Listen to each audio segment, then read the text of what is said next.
So clearly, you know, you would have had conversations at length with Fozzie about what he was looking from you, right? Yeah. What was it when you came in, first and foremost, to make the impression you want as a coach? What is it you really focused on?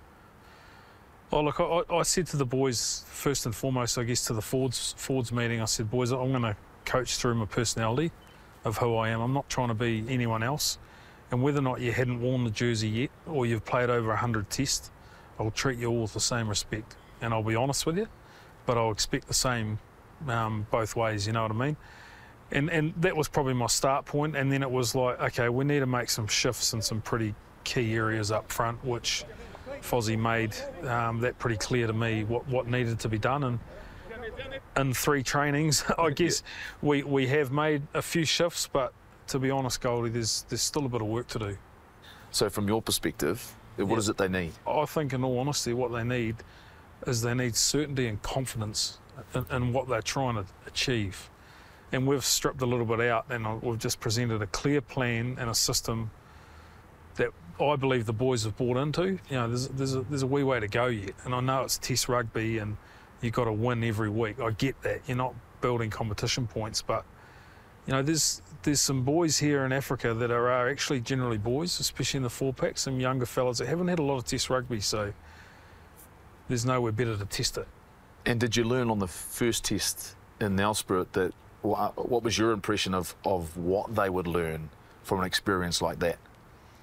Yeah, I think the pressure and the moments, how quick the game can shift. And, you know, we never really fired a shot in that first sort of 40, but we still felt, even though we were down, the boys were actually really fresh in the shed, and I was pretty happy with where they were at, but then we just couldn't put phases together, you know. We just couldn't build pressure of our own, and our breakdown was a bit of a mess. But, you know, we've talked about that this week, and we just got to get on with it, mate. I'm not one to keep talking about what we need to do, but look, take the results out of it. I'm pretty confident we are going to make some shifts in some areas we need to. Like, that's why the pressure is a privilege. The most successful teams in the world, the more pressure they've got in their life, the more successful they usually are. So that's where you've got to use that and not take that for granted. It's where we live. That's where the All Blacks live. And look, it's a bit of a patch at the moment, and it's clear.